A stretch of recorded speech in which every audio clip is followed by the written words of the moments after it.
Pernahkah kamu membayangkan sebuah negara bisa mengubah nasib jutaan rakyatnya hanya dengan sebuah rencana yang disusun untuk 5 tahun ke depan? Bukan 1 tahun, bukan 10 tahun, tapi 5 tahun. Sebuah konsep yang dikenal dengan nama 5-Year Plan atau rencana 5 tahun. Bagi sebagian orang, 5-Year Plan dianggap sebagai salah satu strategi pembangunan paling ambisius dalam sejarah manusia. Namun bagi yang lain, ia adalah simbol kontrol negara yang terlalu besar terhadap kehidupan rakyatnya. Dari Uni Soviet, Tiongkok, hingga berbagai negara berkembang di dunia, konsep ini pernah menjadi alat untuk membangun industri, meningkatkan produksi pangan, dan mempercepat pertumbuhan ekonomi.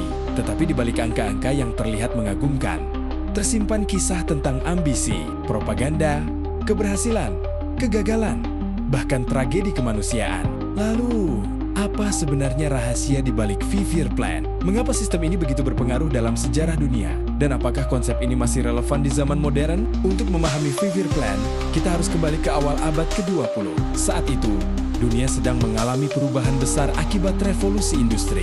Negara-negara Eropa Barat berkembang pesat, pabrik berdiri di mana-mana. Produksi meningkat, teknologi terus berkembang. Namun, keadaan berbeda terjadi di Rusia. Sebelum revolusi Rusia tahun 1917, sebagian besar masyarakat Rusia masih hidup sebagai petani. Industrinya tertinggal jauh dibanding Inggris, Jerman, maupun Amerika Serikat. Setelah kaum Bolshevik berhasil merebut kekuasaan, muncul pertanyaan besar. Bagaimana cara mengubah negara agraris yang miskin menjadi negara industri yang kuat? Jawaban yang kemudian muncul adalah ekonomi yang direncanakan oleh negara. Bukan pasar yang menentukan arah pembangunan. Bukan perusahaan swasta, melainkan pemerintah pusat. Ide dasarnya sederhana. Jika negara dapat menentukan apa yang harus diproduksi, berapa jumlahnya, siapa yang mengerjakannya, dan kapan target itu harus tercapai, maka pembangunan bisa berjalan lebih cepat. Dari sinilah konsep 5-Year Plan mulai lahir. Tahun 1928 menjadi titik awal yang mengubah sejarah. Pemimpin Uni Soviet saat itu, Joseph Stalin, meluncurkan 5-Year Plan pertama. Tujuannya sangat ambisius. Dalam waktu 5 tahun, Uni Soviet harus berubah menjadi negara industri modern. Pemerintah menetapkan target produksi baja, batu bara, minyak, listrik, dan berbagai sektor lainnya. Pabrik-pabrik raksasa dibangun, rel kereta diperluas, kota-kota industri baru bermunculan. Jutaan pekerja dikerahkan untuk mencapai target yang telah ditentukan. Di atas kertas, hasilnya terlihat luar biasa. Produksi industri meningkat drastis. Uni Soviet mulai mengejar ketertinggalannya dari negara-negara barat. Namun, ada harga yang harus dibayar. Untuk mendukung industrialisasi, pemerintah memaksa petani bergabung dalam pertanian kolektif.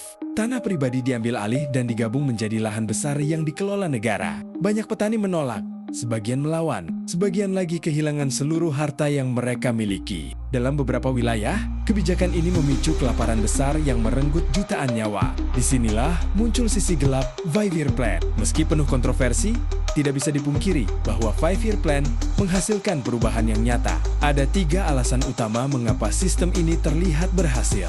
Pertama, fokus yang jelas. Pemerintah menentukan prioritas pembangunan secara spesifik. Sumber daya negara tidak tersebar ke banyak arah, dan semua diarahkan menuju tujuan yang sama. Kedua, mobilisasi besar-besaran. Ketika pemerintah memiliki kendali penuh atas ekonomi, mereka dapat menggerakkan tenaga kerja, modal, dan bahan baku dengan sangat cepat. Ketiga, orientasi jangka panjang. Banyak negara demokrasi sering berganti kebijakan setiap pergantian pemerintahan. Sebaliknya, 5-Year Plan memberikan arah pembangunan yang lebih konsisten. Karena alasan itulah, banyak negara mulai tertarik meniru model ini. Mereka melihat Uni Soviet yang dulunya tertinggal mampu berubah menjadi salah satu kekuatan industri terbesar di dunia hanya dalam beberapa dekade. Bahkan ketika Perang Dunia Kedua pecah, kemampuan industri Uni Soviet menjadi salah satu faktor penting dalam menghadapi invasi Jerman. Setelah revolusi tahun 1949, Tiongkok juga mengadopsi konsep 5-Year Plan. Pemimpinnya saat itu, Mao Zedong,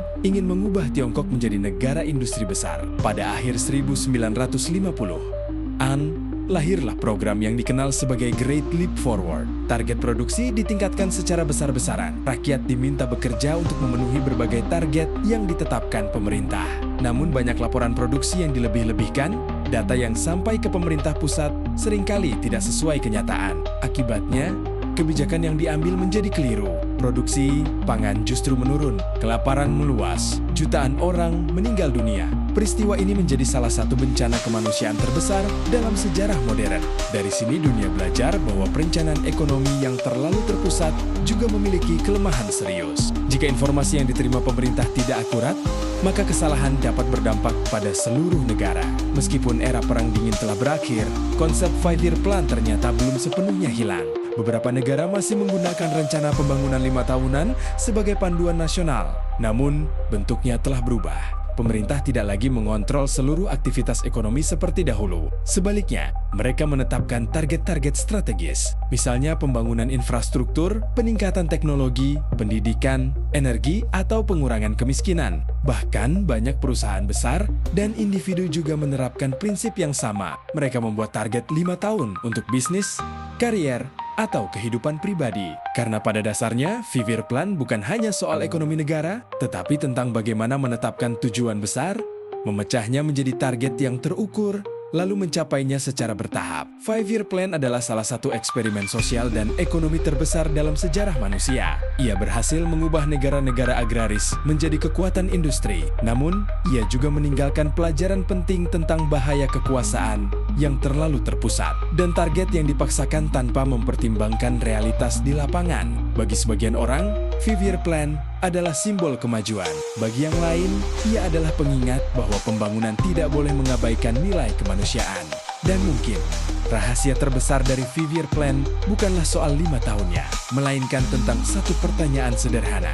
Jika sebuah negara membutuhkan rencana untuk 5 tahun ke depan, apakah kita sendiri sudah memiliki rencana untuk 5 tahun kehidupan kita?